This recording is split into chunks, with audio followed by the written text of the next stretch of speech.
ਸਤਿ ਸ਼੍ਰੀ ਅਕਾਲ ਜੀ। ਪੰਜਾਬੀ ਰੇਡੀਓ ਤੇ ਪੰਜਾਬੀ ਟੀਵੀ USA ਵੇਖ ਸੁਣ ਰਹੇ ਸਾਰੇ ਸਰੋਤਿਆਂ ਦਾ ਬਹੁਤ-ਬਹੁਤ ਸਵਾਗਤ ਹੈ ਪ੍ਰੋਗਰਾਮ ਖਬਰ ਤੇ ਨਜ਼ਰ ਦੇ ਵਿੱਚ। ਇਸ ਪ੍ਰੋਗਰਾਮ ਦੇ ਵਿੱਚ ਦੇਸ਼ ਭਰ ਨਾਲ ਜੁੜੀਆਂ ਹੋਈਆਂ ਬਹੁਤ ਸਾਰੀਆਂ ਖਬਰਾਂ ਹੁੰਦੀਆਂ ਨੇ ਤੇ ਉਹਨਾਂ ਖਬਰਾਂ ਦਾ ਵਿਸ਼ਲੇਸ਼ਣ ਕਰਨ ਦੇ ਲਈ ਸੀਨੀਅਰ ਪੱਤਰਕਾਰ ਮਿੰਟੂ ਗੁਰਸਰੀਆ ਜੀ ਦਾ ਸਾਥ ਹੁੰਦਾ ਹੈ। ਸੋ ਲੈਣੇ ਆ ਮਿੰਟੂ ਜੀ ਨੂੰ ਨਾਲ ਤੇ ਫਿਰ ਰੁੱਖ ਖਬਰਾਂ ਦਾ ਕਰਾਂਗੇ। ਬਹੁਤ-ਬਹੁਤ ਸਵਾਗਤ ਹੈ ਜੀ। ਸ਼ੁਕਰੀਆ ਸਾਰਿਆਂ ਨੂੰ। ਸਤਿ ਸ੍ਰੀ ਅਕਾਲ ਜੀ। ਸਤਿ ਸ਼੍ਰੀ ਅਕਾਲ ਜੀ। ਸੋ ਸਭ ਤੋਂ ਪਹਿਲਾਂ ਕਰਦੇ ਚੱਲੀਏ ਸਪਾਂਸਰਸ ਦਾ ਧੰਨਵਾਦ ਜਿਹੜੇ ਜ਼ਰੀਆ ਬਣਦੇ ਨੇ ਇਹਨਾਂ ਪ੍ਰੋਗਰਾਮਾਂ ਨੂੰ ਤੁਹਾਡੇ ਤੱਕ ਪਹੁੰਚਦਾ ਕਰਨ ਦੇ ਲਈ। ਖਾਲਸਾ ਇੰਸ਼ੋਰੈਂਸ ਏਜੰਸੀ ਲੰਬੇ ਸਮੇਂ ਤੋਂ ਇੰਸ਼ੋਰੈਂਸ ਦੇ ਖੇਤਰ ਦੇ ਵਿੱਚ ਸੇਵਾਵਾਂ ਨਿਭਾ ਰਹੇ ਨੇ। ਇਹਨਾਂ ਦਾ ਸੰਪਰਕ ਨੰਬਰ ਹੈ 4082722500। ਟਿਰਕੀਆਣਾ ਇਮੀਗ੍ਰੇਸ਼ਨ ਲਾ ਫਰਮ ਜੇ ਟਿਰਕੀਆਣਾ ਹੁਣਾਂ ਨਾਲ ਸੰਪਰਕ ਕਰ ਸਕਦੇ ਹੋ ਜੇਕਰ ਇਮੀਗ੍ਰੇਸ਼ਨ ਬਾਬਤ ਕਿਸੇ ਤਰ੍ਹਾਂ ਦੀ ਸਲਾਹ ਕਰਨੀ। ਕ੍ਰਿਸ਼ਨ ਤਨੋਤਾ Yuba City Baljinder Singh Nijjar Woodland GN lube ਵਾਲੇ ਟਰੱਕ ਵਾਸ਼ ਕਰਦੇ ਨੇ, ਆਇਲ ਚੇਂਜ ਕਰਦੇ ਨੇ, 에ਅਰ ਬ੍ਰੇਕਸ ਦਾ ਕੰਮ ਤਸੱਲੀ ਬਖਸ਼ ਕਰਦੇ ਨੇ। ਇਹਨਾਂ ਦੀ ਲੋਕੇਸ਼ਨ ਸੈਂਟਾ ਨੇਲਾ ਦੇ ਵਿੱਚ ਹੈ ਤੇ ਨਵੇਂ ਪੁਰਾਣੇ ਟਾਇਰ ਵੀ ਤੁਸੀਂ ਇਹਨਾਂ ਤੋਂ ਖਰੀਦ ਸਕਦੇ ਹੋ। ਨਿੰਮਾ ਸਹੂਲਤਾਂ ਉਹਨਾਂ ਦਾ ਨੰਬਰ ਤੁਹਾਡੇ ਨਾਲ ਸਾਂਝਾ ਕਰ ਲੈਂਦੇ ਆ। ਨੰਬਰ ਹੈ 209-277-0113। Jaswinder Singh Nagra Roseville, Avtar Singh Sangha Yuba City, Baldev Singh Kang Yuba City. ਬਹੁਤ-ਬਹੁਤ ਧੰਨਵਾਦ ਹੈ ਇਹਨਾਂ ਸਪਾਂਸਰਸ ਦਾ। ਤੋਂ ਹੁਣ ਖਬਰਾਂ ਦਾ ਰੁਖ ਕਰਦੇ ਹਾਂ। ਸੋ ਮਿੰਟੂ ਜੀ, ਸਭ ਤੋਂ ਪਹਿਲਾਂ ਤਾਂ ਚਾਨਣਾ ਪਾਇਓ, ਕੱਲ ਮੁੱਖ ਮੰਤਰੀ ਸਾਹਿਬ ਨੇ ਆਪਣੇ ਸੋਸ਼ਲ ਮੀਡੀਆ ਅਕਾਊਂਟ ਤੇ ਇੱਕ ਵੀਡੀਓ ਪਾਈ ਸੀ ਲਾਲ ਕੰਧ ਦੇ ਅੱਗੇ ਖੜ ਕੇ। ਕਹਿੰਦੇ ਵੀ ਕੇਂਦਰ ਸਾਡੇ ਨਾਲ ਧੱਕਾ ਕਰਦਾ ਹੈ ਤੇ ਪਾਣੀ ਪੰਜਾਬ ਦਾ ਰੋਕ ਦਿੱਤਾ ਸੋ ਐਂਡ ਸੋ। ਤੇ ਹੁਣ ਪਰ ਕਹਿੰਦੇ ਵੀ ਖਬਰਾਂ ਇਹ ਆ ਰਹੀਆਂ ਨੇ ਤੇ ਹਰਿਆਣੇ 'ਚ ਵੀ ਹੜਕੰਪ ਮਚ ਗਿਆ ਜੀ। ਪਾਇਓ ਚਾਨਣਾ, ਇਹ ਘੁਣਤਰ ਖੋਲਿਓ ਤਾਂ ਜਰਾ ਸਾਰੀ, ਕੀ ਹੈ ਇਹ ਮਾਜਰਾ? ਬਿਲਕੁਲ, ਜੇ ਆਪਾਂ ਦੇਖੀਏ ਤਾਂ ਮੁੱਖ ਮੰਤਰੀ ਸਾਹਿਬ ਨੇ ਯਾਨੀ ਮਾਨ ਸਾਹਿਬ ਨੇ ਇੱਕ ਪੱਤਰ ਵੀ ਲਿਖ ਦਿੱਤਾ ਸੈਣੀ ਸਾਹਿਬ ਨੂੰ, ਹਰਿਆਣੇ ਦੇ ਚੀਫ ਮਿਨਿਸਟਰ ਨੂੰ, ਕਿਹਾ ਕਿ ਹਰਿਆਣੇ ਨੂੰ ਦੇਣ ਵਾਸਤੇ ਸਾਡੇ ਕੋਲ ਫालतू ਪਾਣੀ ਹੈ ਨਹੀਂ ਤੇ ਆਪਦੇ ਲੋਕਾਂ ਦੇ ਨਾਲ ਮੈਂ ਅਨਿਆਂ ਨਹੀਂ ਹੋਣ ਦੇਣਾ। ਇਸ ਤੋਂ ਇਲਾਵਾ ਉਧਰ ਜਿਹੜੇ ਅਬੇ ਚੌਟਾਲਾ ਹੋ ਰਹੀ, ਉਹਨਾਂ ਨੇ ਆਖਿਆ ਕਿ ਜੇ ਪਾਣੀ ਇਹਨਾਂ ਨੇ ਨਾ ਦਿੱਤਾ ਤੇ ਫਿਰ ਹੋ ਸਕਦਾ ਅਸੀਂ ਆਉਣ ਵਾਲੇ ਦਿਨਾਂ ਦੇ ਵਿੱਚ ਪੰਜਾਬ ਵਾਸਤੇ ਹਰਿਆਣੇ ਚੋਂ ਗੁਜ਼ਰਦੇ ਰਾਹ ਹੀ ਬੰਦ ਕਰ ਦਈਏ। ਤਾਂ ਮਤਲਬ ਕਿ ਇੱਕ ਤਰ੍ਹਾਂ ਨਾਲ ਕਹਿ ਲਓ ਕਿ ਇਹ ਸਿਆਸੀ ਹੜਕੰਪੀ ਨਹੀਂ। ਜੇ ਤੁਸੀਂ ਵੇਖੋਗੇ ਹਰਿਆਣੇ ਦੇ ਕੁਝ ਸ਼ਹਿਰਾਂ ਦੇ ਵਿੱਚ ਬਹੁਤ ਅਸਰ ਵੀ ਪੈਣਾ ਸਟਾਰਟ ਹੋ ਗਿਆ। ਮਸਲਨ ਕਈ ਥਾਵਾਂ ਤੇ ਜਿਹੜਾ ਟੈਂਕਰ 400 ਦਾ ਸੀ ਉਹ 800 ਦਾ 1200 ਦਾ ਹੋ ਗਿਆ। ਅਤੇ ਇਸ ਤੋਂ ਇਲਾਵਾ ਕਈ ਥਾਵਾਂ ਤੇ ਜਿਹੜੇ ਕਾਰ ਵਾਸ਼ ਸੈਂਟਰ ਹੁੰਦੇ ਨੇ, ਕਾਰ ਧੋਣ ਵਾਲੇ, ਉਹਨਾਂ ਤੇ ਵੀ ਪਾਬੰਦੀ ਲਾਉਣ ਦਾ ਜਿਹੜਾ ਉਹ ਸੋਚਿਆ ਜਾ ਰਿਹਾ। ਇੱਧਰ ਮਨੋਹਰ ਲਾਲ ਖੱਟਰ ਬੋਲੇ, ਉਹਨੇ ਕਿਹਾ ਪੰਜਾਬ ਸਰਕਾਰ ਰਾਜ ਧਰਮ ਨਹੀਂ ਨਿਭਾ ਰਹੀ। ਪਾਣੀ ਸੰਬੰਧੀ ਪੰਜਾਬ ਸਰਕਾਰ ਦੀ ਕਾਰਵਾਈ ਜਿਹੜੀ ਆ ਵਾਜਬ ਨਹੀਂ ਹੈ। BBMB ਤੇ ਕਿਸੇ ਵੀ ਤਰ੍ਹਾਂ ਦਾ ਅਸੀਂ ਦਬਾਅ ਨਹੀਂ ਆਉਣ ਦਿਆਂਗੇ। ਮਤਲਬ ਕਿ ਤੁਸੀਂ ਦੇਖ ਸਕਦੇ ਹੋ ਕਿ ਸਾਰੇ ਪਾਸਿਓਂ ਹਲੇ ਬੋਲੇ ਜਾ ਰਿਹਾ। ਸੈਣੀ ਸਾਹਿਬ ਕਹਿ ਰਹੇ, ਕਹਿੰਦੇ ਕਿ ਭਗਵੰਤ ਮਾਨ ਕਹਿ ਰਹੇ ਕਿ ਹਰਿਆਣਾ ਆਪਣੇ ਹਿੱਸੇ ਦਾ ਪਾਣੀ ਜਿਹੜਾ ਹੈ ਉਹ ਮਾਰਚ ਦੇ ਵਿੱਚ ਹੀ ਇਸਤੇਮਾਲ ਕਰ ਚੁੱਕਾ। ਉਹ ਕਹਿੰਦੇ ਕਿ ਪਿਛਲੇ ਇੱਕ ਹਫ਼ਤੇ ਤੋਂ ਹਰਿਆਣੇ ਨੂੰ ਕੇਵਲ ਤੇ ਕੇਵਲ 4000 ਕਿਊਸੈਕ ਹੀ ਪਾਣੀ ਮਿਲਿਆ, ਜੋ ਕੁੱਲ ਮੰਗ ਦਾ ਲਗਭਗ 60% ਹੈ। ਤਾਂ ਮਤਲਬ ਕਿ ਬਹੁਤ ਵੱਡੇ ਬਿਆਨ ਆ ਰਹੇ ਆ, ਬਹੁਤ ਵੱਡੀਆਂ ਖਬਰਾਂ ਆ ਰਹੀਆਂ ਨੇ।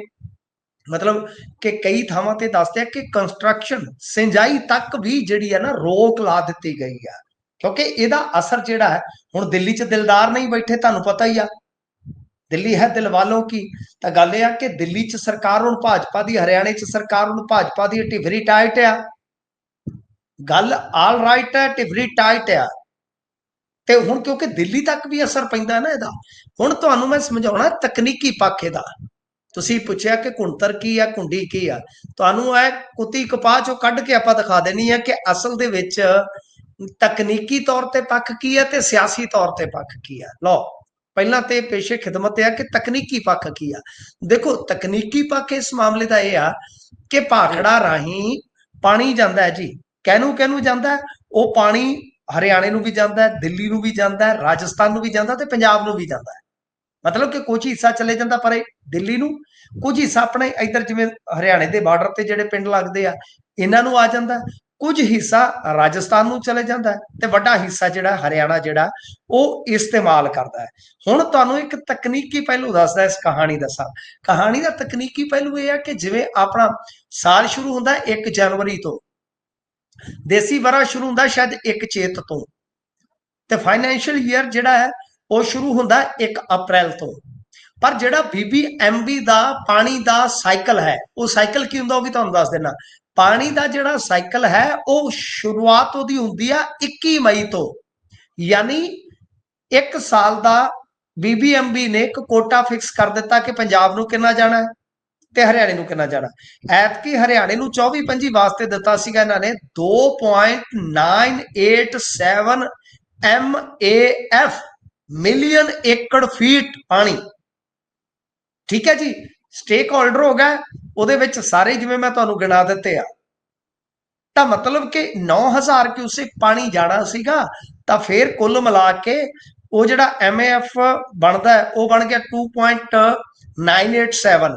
ਤਾਂ ਇਹ ਜਿਹੜਾ ਪਾਣੀ ਜਾਣਾ ਸੀਗਾ ਸਾਹਿਬ, ਇਹ ਜਾਣਾ ਸੀ ਜਿਵੇਂ ਮੈਂ ਤੁਹਾਨੂੰ ਦੱਸਿਆ ਕਿ 21 ਮਈ ਤੋਂ ਜਦੋਂ ਸ਼ੁਰੂ ਹੋਇਆ ਇਹ 20 ਮਈ ਤੱਕ ਪਾਣੀ ਦਾ ਸਾਈਕਲ, ਮਤਲਬ ਕਿ BBMB ਦਾ ਜਿਹੜਾ ਸਾਈਕਲ ਚੱਲਦਾ ਹੈ ਉਹ 21 ਮਈ ਤੋਂ ਸਟਾਰਟ ਹੋਏਗਾ 20 ਮਈ ਤੱਕ। ਤਾਂ ਯਾਨੀ ਜਿਹੜਾ ਪਾਣੀ ਦਾ ਕੋਟਾ ਫਿਕਸ ਕੀਤਾ ਗਿਆ ਸੀਗਾ ਉਹਨੂੰ ਤੁਸੀਂ ਇਦਾਂ ਲੈ ਲਓ, ਚਾਹੇ MAF ਚ ਲੈ ਲਓ ਤੇ ਚਾਹੇ 9000 ਕਿਊਸਿਕ ਪਾਣੀ ਪਰ ਡੇ ਉਹ ਲੈ ਲਓ।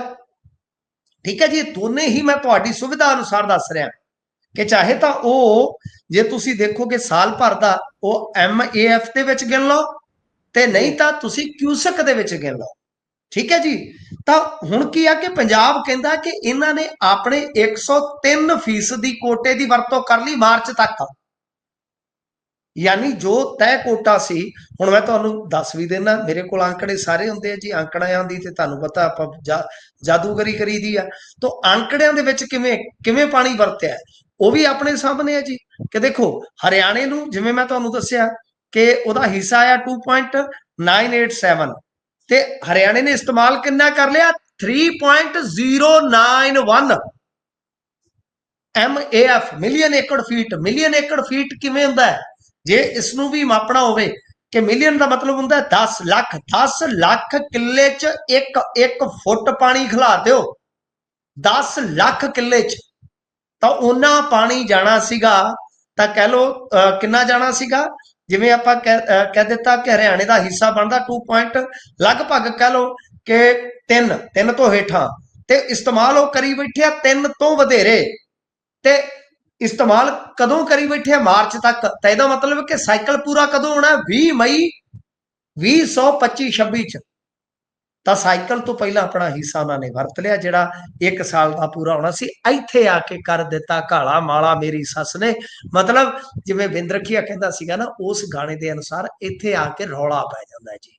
तो मतलब कि साडे मुख मंत्री का स्टैंड क्लीयर है, वाजिब है, जायज़ है, कोई खड़े ना खड़े मैं अपने मुख मंत्री के स्टैंड नाल खलोता है जी।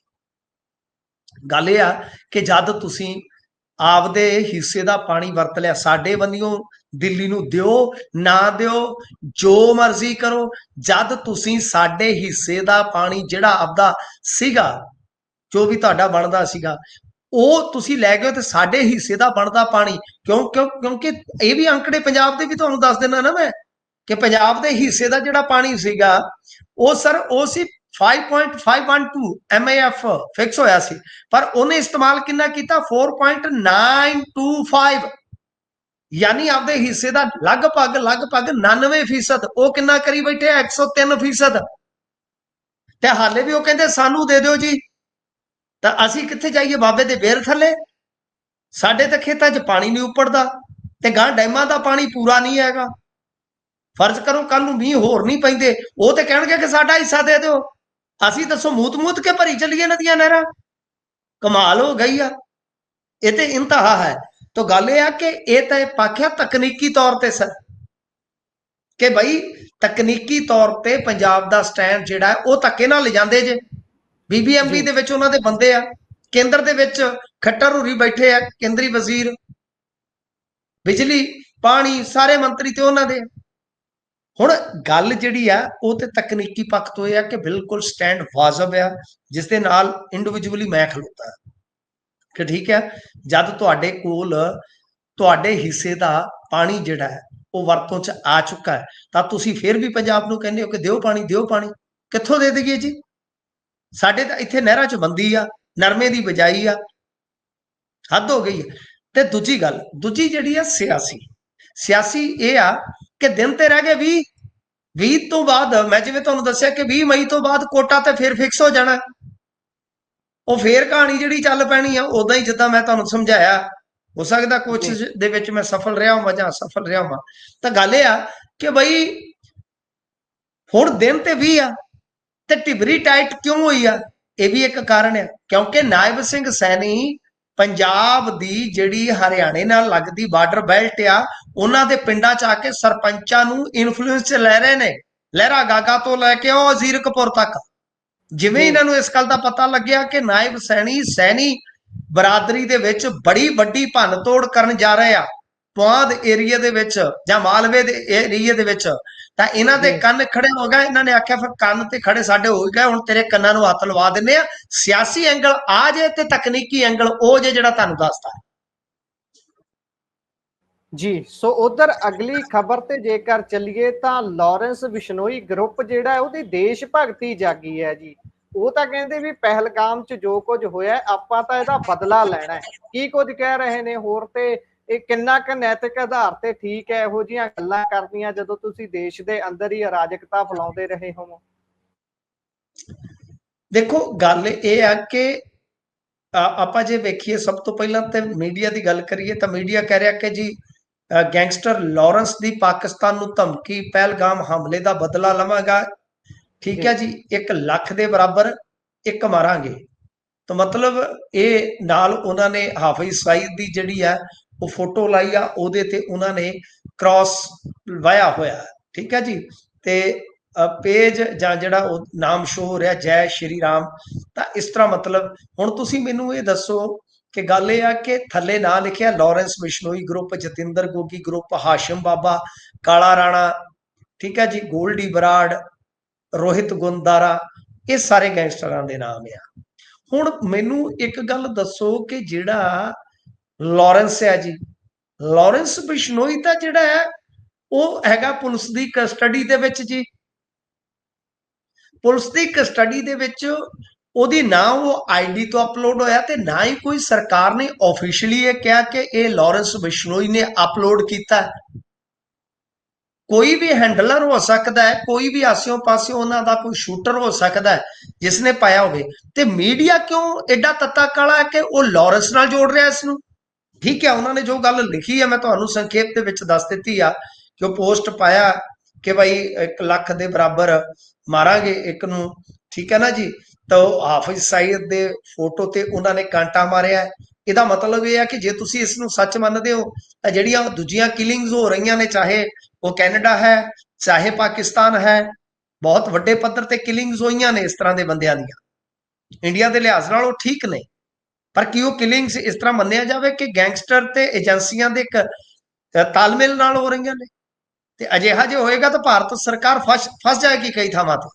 ਦੂਜੀ ਗੱਲ ਕਿ ਲਾਰੈਂਸ ਦੇ ਮਾਮਲੇ 'ਚ ਖੁਦ ਸਰਕਾਰ ਨੇ ਤਾਂ ਪੁਸ਼ਟੀ ਨਹੀਂ ਕੀਤੀ, ਤਾਂ ਫਿਰ ਸਾਡਾ ਮੀਡੀਆ ਕਿਉਂ ਲਿਖ ਰਿਹਾ ਇਸ ਨੂੰ ਵਧਾ ਕੇ ਕਿ ਲਾਰੈਂਸ ਨੇ ਕਿਹਾ, ਲਾਰੈਂਸ ਨੇ ਮੰਗਾ ਰਿਹਾ? ਤਾਂ ਹਰ ਗੱਲ ਦੇ ਵਿੱਚ ਇਸ ਤਰ੍ਹਾਂ ਦਾ ਮੀਡੀਆ ਦਾ ਕਾਲਾਪਣ ਮੇਰੇ ਖਿਆਲ ਦੇ ਨਾਲ ਇਹ ਐਥੀਕਲੀ ਸਹੀ ਨਹੀਂ ਹੈ।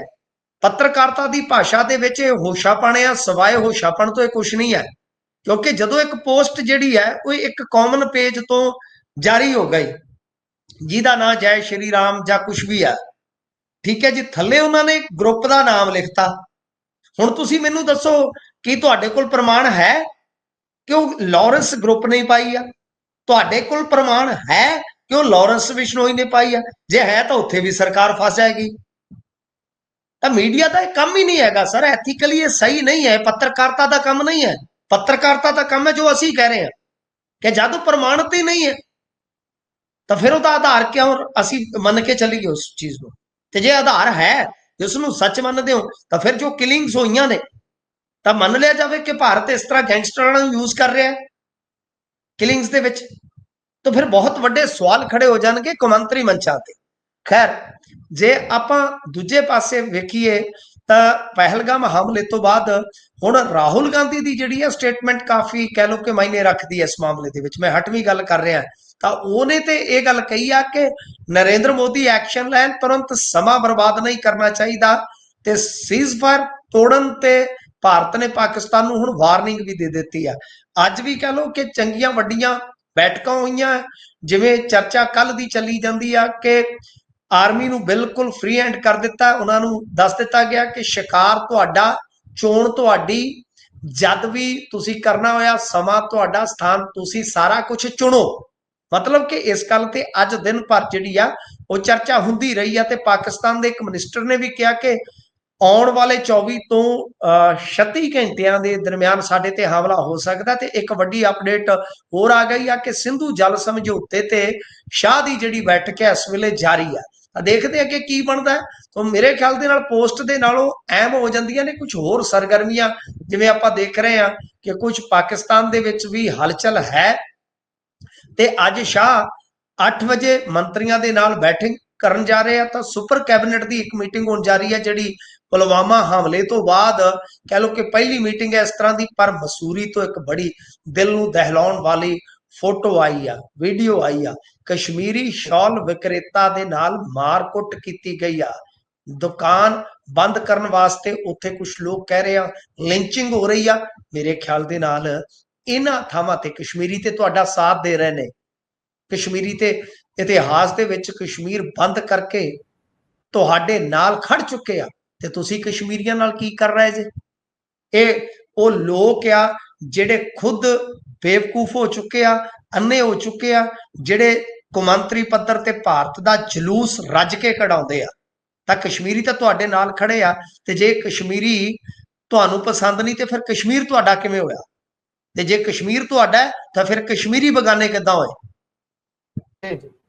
ਇਹ ਸਵਾਲ ਤਾਂ ਹੈ ਜ਼ਰੂਰ, ਇਹ ਬਣਦਾ ਵੀ ਹੈ। ਪਰ ਜੋ ਕੁਝ ਇਹ ਕਰ ਰਹੇ ਨੇ ਇਸ ਦੇ ਨਾਂ ਤੇ, ਇਹ ਅਟੈਕ ਜੋ ਵੀ ਹੋਇਆ ਉਸ ਤੋਂ ਬਾਅਦ ਕਸ਼ਮੀਰੀਆਂ ਨੂੰ ਨਿਸ਼ਾਨਾ ਬਣਾਇਆ ਜਾ ਰਿਹਾ, ਜਾਂ ਫਿਰ ਜਿਹੜੀਆਂ ਇਹਨਾਂ ਦੇ ਵੱਲੋਂ ਕੈਂਡਲ ਮਾਰਚ ਵੀ ਕੱਢੀਆਂ ਜਾ ਰਹੀਆਂ ਨੇ ਉਹ ਵੀ ਕੁਝ ਹੋਰ ਹੀ ਬਿਆਨ ਕਰਦੀਆਂ ਨੇ। ਉੱਥੇ ਵੀ ਇੱਕ ਖਾਸ ਧਰਮ ਦੇ ਖਿਲਾਫ ਹੀ ਜ਼ਹਿਰ ਉਗਲਣ ਦਾ ਕੰਮ ਲਗਾਤਾਰ ਇਹ ਕਰ ਰਹੇ ਨੇ ਲੋਕ। ਪਰ ਜੋ ਵੀ ਹੈ ਬਹੁਤ ਮੰਦਭਾਗਾ। ਇਹ ਉੱਥੇ ਜੋ ਕੁਝ ਵੀ ਵਾਪਰਿਆ ਉਸ ਨਾਲੋਂ ਕਈ ਗੁਣਾ ਜ਼ਿਆਦਾ ਮੰਦਭਾਗਾ, ਇਸ ਨੂੰ ਵੀ ਮੰਨ ਸਕਦੇ ਆ, ਕਿਉਂਕਿ ਇਹ ਤੁਸੀਂ ਆਪਣੇ ਲੋਕਾਂ ਨਾਲ ਆਪ ਹੀ ਕਰੀ ਜਾ ਰਹੇ ਹੋ। ਪਰ ਅਗਲੀ ਖਬਰ ਤੇ ਆਪਾਂ ਚੱਲੀਏ, ਉਧਰ ਕਹਿੰਦੇ 5000 ਬੈੱਡ ਨਸ਼ਾ ਪੀੜਤਾਂ ਲਈ ਰਾਖਵੇਂ ਰੱਖਣ ਦੇ ਹੁਕਮ ਹੋ ਗਏ ਨੇ ਜੀ। ਹਾਂਜੀ, ਦੇਖੋ ਇਹ ਤਿਆਰੀਆਂ ਇਹਨਾਂ ਨੇ ਵਿੱਢ ਦਿੱਤੀਆਂ ਨੇ ਤੇ 5000 ਬੈੱਡ ਜਿਹੜੇ ਕਹਿੰਦੇ ਕਿ ਐਕਸਟਰਾ ਲਾਓ, ਰਾਖਵੇਂ ਰੱਖ ਲਓ। ਤਾਂ ਗੱਲ ਇਹ ਆ ਕਿ ਆਉਣ ਵਾਲੇ ਦਿਨਾਂ ਦੇ ਵਿੱਚ ਮੈਨੂੰ ਲੱਗਦਾ ਕਿ ਜਿਸ ਤਰ੍ਹਾਂ ਦਾ ਮਾਹੌਲ ਬਣ ਰਿਹਾ ਹੈ ਕਿ ਵੱਡੇ ਪੱਧਰ ਤੇ ਇਹ ਨਸ਼ਾ ਛਡਾਊ ਕੇਂਦਰ ਜਿਹੜੇ ਆ ਉਹ ਭਰ ਜਾਣਗੇ। ਤਾਂ ਕਿਵੇਂ ਭਰਨਗੇ ਮੈਂ ਇਸ ਗੱਲ ਦਾ ਜਵਾਬ ਹੁਣ ਤੇ ਨਹੀਂ ਦੇ ਸਕਦਾ। ਪਰ ਜਿਸ ਤਰ੍ਹਾਂ ਇਹ ਹੁਕਮ ਕਰ ਰਹੇ ਆ ਕਿ 5000 ਬੈੱਡ ਦਾ ਪ੍ਰਬੰਧ ਕਰ ਦਿਓ, ਸਾਰੇ ਏਸੀ ਦੇ ਨਾਲ ਲੈਸ ਹੋਣਗੇ। ਤੇ ਮੁੱਖ ਮੰਤਰੀ ਬੋਲੇ ਆ ਕਿ ਸੇਵਾਵਾਂ ਦੇ ਵਿੱਚ ਜੇ ਕੋਈ ਕਮੀ ਆਈ ਤੇ ਅਫਸਰ ਕਾਰਵਾਈ ਦੀ ਜ਼ਦ ਚ ਆਉਣਗੇ। ਦੇਖੋ ਉਧਰ ਜਿਹੜੇ ਡੀਜੀਪੀ ਸਾਹਿਬ ਆ ਉਹਨਾਂ ਨੇ ਵੀ ਸਪਸ਼ਟ ਕਰ ਦਿੱਤਾ ਹੈ। ਹੁਣ ਮਤਲਬ ਕਿ ਕਲੈਰਿਟੀ ਹੋ ਗਈ ਹੈ, ਜਿਹਦੀ ਗੱਲ ਵੀ ਆਪਾਂ ਕਰਦੇ ਸਾਂ ਕਿ ਭਾਈ ਜੇ ਸਮੀਖਿਆ ਸਾਡੀ 31 ਮਈ ਨੂੰ ਹੋਈ ਤਾਂ ਉਸ ਸਮੀਖਿਆ ਦੇ ਵਿੱਚ ਜਿਹੜਾ ਆਧਾਰ ਹੋਏਗਾ ਉਹ ਹੋਏਗੀ ਜਨਤਾ ਦੀ ਫੀਡਬੈਕ। ਮਤਲਬ ਜਨਤਾ ਦੀ ਫੀਡਬੈਕ ਇਉਂ ਹੋਏਗੀ ਕਿ ਜੇਕਰ ਕਿਸੇ ਵੀ ਥਾਣੇ ਦੇ ਜੈਲ ਚ ਇਲਾਕੇ ਦੇ ਵਿੱਚ ਜੇ ਡਰੱਗ ਵਿਕਦੀ ਹੋਈ, ਮਤਲਬ ਕਿ ਫੀਡਬੈਕ ਜਿਹੜੀ ਨੈਗੇਟਿਵ ਆਈ, ਤਾਂ ਫਿਰ ਸੰਬੰਧਿਤ ਅਧਿਕਾਰੀ ਜਿਹੜਾ ਉਹ ਜ਼ਿੰਮੇਦਾਰ ਹੋਏਗਾ। ਤਾਂ ਮਤਲਬ ਕਿ ਇਹ ਇੱਕ ਵੱਡੀ ਗੱਲਬਾਤ ਆ। ਦੂਸਰਾ ਇਹ ਆ ਕਿ ਹੁਣ ਆਪਾਂ ਦੇਖਦੇ ਆ ਕਿ ਜਿੱਦਾਂ ਦੇ ਇਹਨਾਂ ਨੇ ਕਦਮ ਚੁੱਕੇ, ਉਹਨਾਂ ਕਦਮਾਂ ਚੋਂ ਇਹ ਵੀ ਇੱਕ ਸਾਰਥਕ ਕਦਮ ਆ ਕਿ ਵੱਡੇ ਪੱਧਰ ਤੇ ਜਿਹੜੇ ਨਸ਼ਾ ਪੀੜਤ ਤੇ ਉਹਨਾਂ ਵਾਸਤੇ ਪ੍ਰਬੰਧ ਕੀਤੇ ਜਾ ਰਹੇ, ਕਿਉਂਕਿ ਇਹ ਸਾਫ਼ ਹੁੰਦਾ ਹੈ। ਇਹ ਸਾਫ਼ ਹੁੰਦਾ ਹੈ। ਇਹ ਮੈਂ ਤੁਹਾਨੂੰ ਇੱਕ ਗੱਲ ਦੱਸਾਂ, ਚਲੋ ਠੀਕ ਹੈ ਜੋ ਮਰਜ਼ੀ ਆਲੋਚਨਾ ਕਰਦੇ ਆ ਆਪਾਂ, ਇਸ ਸਰਕਾਰ ਦੇ ਵਿੱਚ ਜਿੱਦਾਂ ਪੰਨੂ ਵਰਗੇ ਬੰਦੇ ਬੈਠੇ ਨੇ, ਉਹਨਾਂ ਨੂੰ ਇਸ ਗੱਲ ਦਾ ਅਹਿਸਾਸ ਹੈ ਕਿ ਕੱਲ ਨੂੰ ਜੇ ਸਪਲਾਈ ਚੇਨ ਟੁੱਟੇਗੀ ਤਾਂ ਸਭ ਤੋਂ ਵੱਡਾ ਅਸਰ ਪੈਣਾ ਕੰਜ਼ਿਊਮਰ ਤੇ। ਜਿਹੜਾ ਕੰਜ਼ਿਊਮ ਕਰਦਾ ਹੈ ਉਹ ਤੇ ਮਰ ਜਾਏਗਾ, ਟੁੱਟ ਜਾਏਗਾ। ਤਾਂ ਉਸਦੇ ਇਲਾਜ ਦਾ ਵੀ ਪ੍ਰਬੰਧ ਹੋਣਾ ਚਾਹੀਦਾ। ਸੋ ਦੇਖਦੇ ਹਾਂ, ਤਿਆਰੀਆਂ ਜੰਗੀ ਪੱਧਰ ਤੇ ਨੇ, ਇਹਦੇ ਚ ਕੋਈ ਸ਼ੱਕ ਨਹੀਂ, ਕੋਈ ਦੋ ਰਾਏ ਨਹੀਂ ਹੈ। ਵੱਡੇ ਪੱਧਰ ਤੇ ਪੁਲਿਸ ਨੂੰ ਵੀ ਹਦਾਇਤਾਂ ਨੇ, ਵੱਡੇ ਪੱਧਰ ਤੇ ਕਹਿ ਲਓ ਕਿ ਹੈਲਥ ਦੇ ਵਿੱਚ ਵੀ ਪ੍ਰਬੰਧ ਕਰ ਰਹੇ। ਬਾਕੀ ਹੁਣ ਨਤੀਜਾ ਆਉਣ ਤੋਂ ਬਾਅਦ ਹੀ ਪਤਾ ਲੱਗੇਗਾ ਜੀ ਕਿ ਕਿੰਨਾ ਕੁ ਇਹਦਾ ਆਊਟਪੁੱਟ ਨਿਕਲਦਾ। ਉਦਾਂ ਇਹ ਹੁਕਮ ਜਿਹੜੇ ਆ ਇਹ ਤੇ ਪਹਿਲਾਂ ਵੈਸੇ ਇਹਨਾਂ ਨੇ ਕੀਤੇ ਸਨ, ਅੱਗੇ ਵੀ ਡੀਸੀਸ ਨੂੰ ਕੀਤੇ ਸਨ, ਹੁਣ ਇਹ ਦੁਬਾਰਾ ਹੁਕਮ ਹੋਇਆ। ਦੇਖਦੇ ਇਹਨਾਂ ਦਾ ਕਿੰਨਾ ਕੁ ਅਸਰ ਪਵੇਗਾ ਜੀ। ਜੀ ਸੋ ਵੇਖਦੇ ਆ ਬਣਦਾ ਕੀ ਹੈ। ਸੋ ਉਧਰ ਨਵਜੋਤ ਸਿੰਘ ਸਿੱਧੂ ਹੁਣੀ ਕੱਲ ਸ਼ੁਰਲੀ ਛੱਡਦੇ ਨੇ, ਜਦੋਂ ਕਹਿੰਦੇ ਨੇ ਕਿ ਭਾਈ 11 ਵਜੇ ਅੰਮ੍ਰਿਤਸਰ ਦੇ ਵਿੱਚ ਪ੍ਰੈਸ ਕਾਨਫਰੰਸ ਕਰਨੀ ਹੈ ਤੇ ਅਸੀਂ ਨਵਾਂ ਚੈਪਟਰ ਲਾਈਫ ਦਾ ਇੱਕ ਸ਼ੁਰੂ ਕਰਾਂਗੇ। ਤੇ ਅੱਜ ਉਹ ਨਵੇਂ ਚੈਪਟਰ ਦੀ ਪਾਈ ਹੈ ਜੀ ਸਾਂਝ। ਉਹਨਾਂ ਨੇ ਕਿਹੜਾ ਨਵਾਂ ਚੈਪਟਰ ਸ਼ੁਰੂ ਕਰਨ ਜਾ ਰਹੇ ਨੇ? ਨਹੀਂ, ਨਵਾਂ ਚੈਪਟਰ ਤੇ ਨਹੀਂ, ਨਵਾਂ ਉਹਨਾਂ ਨੇ ਚੈਨਲ ਸ਼ੁਰੂ ਕਰ ਲਿਆ, YouTube ਚੈਨਲ। ਹੋ ਸਕਦਾ ਆਉਣ ਵਾਲੇ ਦਿਨਾਂ 'ਚ ਖਬਰਾਂ ਪੜ੍ਹਿਆ ਕਰਨ, ਚੁਟਕਲੇ ਕਰਿਆ ਕਰਨ, ਜਾਂ ਹੋ ਸਕਦਾ ਹੈ ਕਿ ਉੱਥੇ ਠੋਕੋ ਤਾਲੀ ਵਾਲਾ ਕੰਮ। ਦੇਖੋ, ਸਮਾਨ ਤੇ ਸਿੱਧੂ ਦਾ ਵਿਕਣਾ ਹੀ ਵਿਕਣਾ ਹੈ ਜੀ, ਇਹ ਤੇ ਤੁਸੀਂ ਗੱਲ ਹੀ ਛੱਡ ਦਿਓ। ਚਾਹੇ ਉਹ ਜੀ ਮੋਟੀਵੇਸ਼ਨਲ ਪ੍ਰੋਗਰਾਮ ਕਰਨ, ਮੈਂ ਵੀ ਉਹ ਵੇਖੂੰਗਾ। ਚਾਹੇ ਉਹ ਵੈਸੇ ਹੀ ਹਿੱਚ ਕਰਨ, ਹਾਸਾ ਮਜ਼ਾਕ ਕਰਨ, ਤਦ ਵੀ। ਜੇ ਉਹ ਸਿਆਸਤ ਦੇ ਪੋਡਕਾਸਟ ਕਰ ਲੈਣ ਜਾਂ ਉਦਾਂ ਅਧਿਆਤਮ ਤੇ ਵੀ ਕਰ ਲੈਣ, ਤਦ ਵੀ। ਪਰ ਮੈਨੂੰ ਸਮਝ ਨਹੀਂ ਆਉਂਦੀ, ਜਿਵੇਂ ਤੁਸੀਂ ਇੱਕ ਸ਼ਬਦ ਇਸਤੇਮਾਲ ਕੀਤਾ ਕਿ ਸ਼ੁਰਲੀ ਛੱਡਣ ਦਾ ਤੁਕ ਕੀ ਸੀ। ਇਹ ਤੇ ਤੁਸੀਂ ਜਿੰਨੀ ਕੁ ਤੁਹਾਡੀ ਫੋਲੋਇੰਗ ਹੈ, ਤੁਸੀਂ ਆਪਣੇ ਪੱਧਰ ਤੇ ਹੀ ਕਰ ਸਕਦੇ ਸੀਗੇ। ਤੇ ਕੀ ਜ਼ਰੂਰਤ ਹੈ ਇੱਕ ਪ੍ਰੈਸ ਕਾਨਫਰੰਸ ਸੱਦੀ ਜਾਂਦੀ ਆ, ਉਹਦੇ 'ਚ ਇੱਧਰ ਦੀਆਂ ਗੱਲਾਂ ਉੱਧਰ ਦੀਆਂ ਗੱਲਾਂ, ਕਿ ਦੇਖੋ ਜੀ ਰਾਜਨੀਤੀ ਜਿਹੜੀ ਹੈ ਉਹ ਹੁਣ ਵਪਾਰ ਬਣ ਗਈ ਹੈ ਜੀ, ਫਲਾਂ ਹੋ ਗਿਆ ਜੀ, ਇਹਦੇ ਵਿੱਚ ਇਹ ਹੋ ਗਿਆ, ਤੇ ਆਪਣੇ ਆਪ ਨੂੰ ਫਿਰ ਪਾਕ ਸਾਫ਼ ਕਹਿ ਦੇਣਾ। ਇਹ ਸਾਰੀਆਂ ਗੱਲਾਂ ਆਪਣੀ ਜਗ੍ਹਾ ਤੇ ਠੀਕ ਹੋ ਸਕਦੀਆਂ ਨੇ, ਪਰ ਮਸਲਾ ਤੇ ਹੈ ਕਿ ਤੁਹਾਡਾ ਤੇ ਅੱਗੇ ਇੱਕ ਚੈਨਲ ਸੀਗਾ ਜਿੱਤੇਗਾ ਪੰਜਾਬ, ਉਹ ਬਣਾਇਆ ਸੀ। ਕੀ ਪੰਜਾਬ ਜਿੱਤ ਗਿਆ ਕਿ ਜਾਂ ਪੰਜਾਬ ਉੱਥੇ ਹੀ ਰਹਿ ਗਿਆ? ਤੁਸੀਂ ਗਾਂਹ ਆ ਗਏ ਹੋ। ਹੁਣ ਮੈਨੂੰ ਲੱਗਦਾ ਕਿ ਕਮੈਂਟਰੀ ਇਹ ਕਰ ਰਹੇ ਸਨ ਆਈਪੀਐਲ ਦੇ ਵਿੱਚ, ਤੇ ਲੱਗਦਾ ਹੈ ਕਿ ਛੱਡ ਛਡਾ ਕੇ ਉਹਦੇ ਵਿੱਚੋਂ ਆ ਗਏ। ਹੁਣ ਪਤਾ ਨਹੀਂ ਛਡਾ ਦਿੱਤੀ ਗਈ ਆ ਕਿ ਛੱਡ ਕੇ ਆ ਗਏ ਨੇ, ਸੁਰ ਨਹੀਂ ਲੱਗ ਰਿਹਾ, ਪਤਾ ਨਹੀਂ ਲੱਗ ਰਿਹਾ। ਤੇ ਦੂਜੀ ਗੱਲ ਇਹ ਆ ਕਿ ਚਲੋ ਚੈਨਲ ਨਿੱਜੀ ਇੱਕ ਮਾਲਕੀਅਤ ਆ, ਇੱਥੇ ਛਤੀ ਚਲਾਉਂਦੇ ਆ ਇਹੋ ਜਿਹੇ ਚੈਨਲ, ਤੁਸੀਂ ਵੀ ਆ ਗਏ। ਪਰ ਇਸ ਤਰ੍ਹਾਂ ਪੱਤਰਕਾਰਾਂ ਨੂੰ ਸੱਦਣਾ ਤੇ ਮਤਲਬ ਕਿ ਤਾਮ ਝਾਮ, ਤੇ ਫਿਰ ਉਹ ਕੁੜੀ ਆਖੀ ਜਾਂਦੀ ਹੈ ਇਹਨਾਂ ਦੀ ਕਿ ਤੇ 3-3 ਘੰਟੇ ਤੇ ਸੂਟ ਹੀ ਨਹੀਂ ਪਸੰਦ ਕਰਦੇ। ਤੇ ਬੀਬੀ ਸਾਡੀ, ਯਾਨੀ ਮਾਤਾ ਸਾਡੀ ਜਿਹੜੀ ਆ, ਮਾਮ ਸਾਡੀ, ਉਹ ਲੜ ਕੇ ਕਮਰੇ ਚੋਂ ਚਲੇ ਜਾਂਦੀ ਹੈ। ਦੇਖੋ, ਇਹ ਗੱਲਾਂ ਕਰਨ ਵਾਲੀਆਂ ਨੇ। ਤੇ ਖੈਰ, ਸਿੱਧੂ ਸਾਹਿਬ ਨੇ ਚੈਨਲ ਆਪਣਾ ਲਾਂਚ ਕਰ ਦਿੱਤਾ, ਚਲੋ ਉਹਦੇ ਵਾਸਤੇ ਆਪਾਂ ਮੁਬਾਰਕ ਵੀ ਦੇ ਦਿੰਦੇ। ਐਡੀ ਤੰਗ ਦਿਲੀ, ਐਡੀ ਫਰਾਖ ਦਿਲੀ ਆ, ਆਪਾਂ ਵਿਖਾ ਦਿੰਦੇ। ਐਡੀ ਤੰਗ ਦਿਲੀ ਵਿਖਾਉਣ ਦੀ ਤੇ ਲੋੜ ਨਹੀਂ ਹੈਗੀ। ਪਰ ਗੱਲ ਇਹ ਆ ਕਿ ਕੱਲ ਨੂੰ ਮੰਨ ਲਓ ਕਿ ਇਦਾਂ ਜੇ ਮਜ਼ਾਕ ਜਿਹਾ ਹੋ ਜਾਵੇ ਕਿ ਪੱਤਰਕਾਰਾਂ ਨੂੰ ਸੱਦ ਕੇ ਕੋਈ ਸਿਆਸਤਦਾਨ ਬੀਬੀ ਆ ਜਿਹੜੀ, ਉਹ ਕਹੇ ਕਿ ਲਓ ਮੈਂ ਬੁਟੀਕ ਖੋਲਣ ਲੱਗੀ ਆ, ਫਿਰ ਆਪਾਂ ਕੀ ਕਰਾਂਗੇ? ਕਿੱਧਰ ਨੂੰ ਤੁਰ ਪਿਆਗਾ ਕੰਮ? ਸੋ ਇਸ ਕਰਕੇ ਮੈਨੂੰ ਤੇ ਇਸ ਗੱਲ ਦੇ ਵਿੱਚ ਕੋਈ ਵਜ਼ਨ ਨਹੀਂ ਲੱਗਾ। ਕੁਝ ਲੋਕ ਜੀ ਹਮਾਇਤੀ ਨੇ ਨਵਜੋਤ ਸਿੱਧੂ ਦੇ ਕਿ ਚੰਗੀਆਂ ਗੱਲਾਂ ਕਰੇਗਾ, ਇਹ ਕਰੇਗਾ, ਵਾਹ ਕਰੇਗਾ ਜੀ। ਠੀਕ ਹੈ, ਕਰੀ ਜਾਵੇ, ਪਰ ਉਹਦੇ ਤੇ ਇੰਨਾ ਕੀ ਪੰਜਾਬ ਦਾ ਧਿਆਨ ਖਿੱਚਣ ਦੀ ਜ਼ਰੂਰਤ ਸੀਗਾ? ਬਈ ਸਿਆਸਤ ਨਾਲ ਜੁੜੀ ਤੁਸੀਂ ਗੱਲ ਕਰਨੀ ਨਹੀਂ, ਇਹਦਾ ਮਤਲਬ ਕਿ ਫਿਰ ਉੱਥੇ ਗੱਲਾਂ ਤੇ ਤੁਸੀਂ ਨਾਨ ਪੋਲੀਟੀਕਲ ਕਰਨੀਆਂ। ਜੇ ਨਾਨ ਪੋਲੀਟੀਕਲ ਕਰੋਗੇ ਤੇ ਫਿਰ ਕੀ ਉੱਥੇ ਸਮਝ ਨਹੀਂ ਆਉਂਦੀ। ਤਾਂ ਖੈਰ, ਗੱਲ ਇਹ ਆ ਕਿ ਨਵਜੋਤ ਸਿੰਘ ਸਿੱਧੂ ਮੇਰੇ ਖਿਆਲ ਦੇ ਨਾਲ ਸਿਆਸਤ ਤੋਂ ਤੇ ਹੁਣ ਲਗਭਗ ਦੂਰੀਆਂ ਬਣਾ ਕੇ ਚੱਲਣਗੇ। ਚੈਨਲ ਕਿੰਨਾ ਕੁ ਚੱਲਦਾ ਪਤਾ ਨਹੀਂ, ਪਰ ਸ਼ੇਰ ਆਇਆ। ਹੁਣ ਜੇ ਕਿਤੇ ਇਹਨਾਂ ਨੇ ਪਾਰਟੀ ਵੀ ਕੋਈ ਜੁਆਇਨ ਕਰਨੀ ਹੋਈ ਤੇ ਮੈਨੂੰ ਲੱਗਦਾ ਅੱਧੇ ਪੱਤਰਕਾਰਾਂ ਨੇ ਇਹ ਸੋਚ ਕੇ ਨਹੀਂ ਜਾਣਾ ਕਿ ਹੋ ਸਕਦਾ ਅਗਲੀ ਵਾਰ ਕਿਤੇ ਕੋਈ ਜੂਸ ਦਾ ਕੋਈ ਥੈਡਾ ਖੋਲਣ ਨੂੰ ਫਿਰਦੇ ਹੋਣ, ਕੀ ਜਾਣਾ ਹੈ। ਸੋ ਇਸ ਵਾਸਤੇ ਕੋਈ ਗੱਲ ਵਜਨਦਾਰ ਨਹੀਂ ਲੱਗੀ ਮੈਨੂੰ। ਹੈ ਤੇ ਚਲੋ ਇੰਡੀਵਿਜੂਅਲੀ ਉਹਨਾਂ ਦੇ ਯਤਨ ਹੈ, ਮੁਬਾਰਕ ਆ। ਉਹਨਾਂ ਦੀ ਆਡੀਅנס 'ਚ ਸ਼ਾਇਦ ਮੈਂ ਵੀ ਹੋਊਂਗਾ ਇੱਕ, ਕਿਉਂਕਿ ਮੈਂ ਉਹਨਾਂ ਨੂੰ ਬਹੁਤ ਪਿਆਰ ਕਰਦਾ। ਉਹਨਾਂ ਦੇ ਜੋ ਮਤਲਬ ਹੈਗੇ ਆ, ਚਾਹੇ ਉਹ ਸਪੀਚਸ ਹੋਣ, ਚਾਹੇ ਉਹਨਾਂ ਦੀਆਂ ਜੇ ਆਪਾਂ ਗੱਲਾਂ ਦੇਖੀਏ, ਉਹਨਾਂ ਦਾ ਗਿਆਨ ਦੇਖੀਏ, ਅਧਿਆਤਮ ਪੱਖ ਤੋਂ ਦੇਖੀਏ, ਇਤਿਹਾਸ ਦੇ ਪੱਖ ਤੋਂ ਦੇਖੀਏ, ਬਹੁਤ ਇੰਟੈਲੀਜੈਂਟ ਇਨਸਾਨ ਨੇ, ਬਹੁਤ ਵੱਡਾ ਜ਼ਿੰਦਗੀ ਦਾ ਤਜਰਬਾ ਹੈ। ਪਰੰਤੂ ਏਦਾਂ ਆ ਜਿਹੜਾ ਖੱਪਖਾਨਾ ਜਿਹਾ ਪਾਇਆ, ਮੈਨੂੰ ਨਹੀਂ ਕੋਈ ਗੱਲ ਸਵਾਦੀ ਨਹੀਂ ਲੱਗੀ, ਮਾਫ ਕਰ।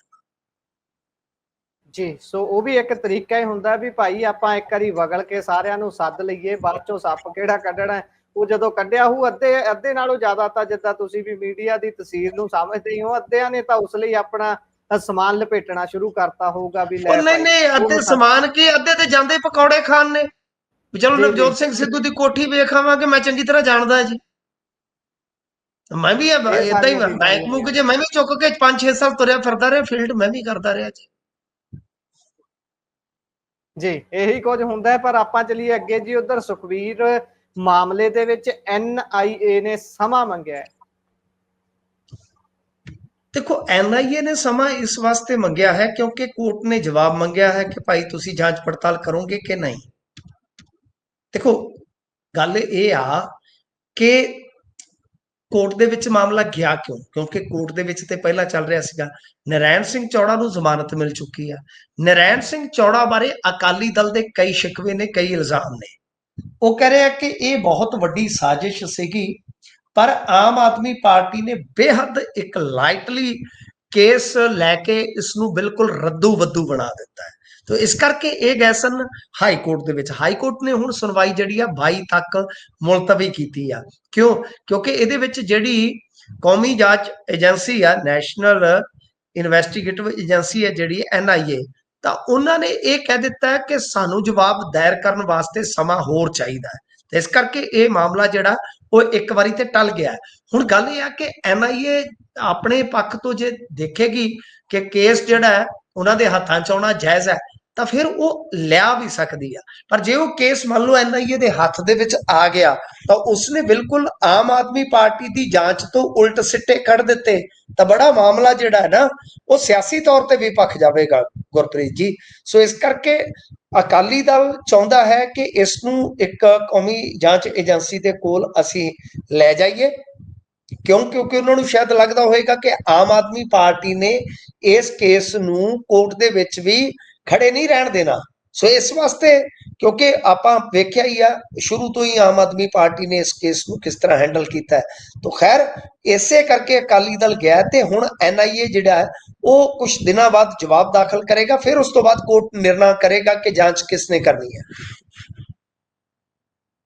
ਜੀ, ਸੋ ਉਧਰ ਛੋਟੇਪੁਰ ਹੋਣਾ ਨੂੰ 에ਅਰਪੋਰਟ ਦੇ ਉੱਪਰ ਰੋਕਿਆ ਗਿਆ ਹੈ ਜੀ।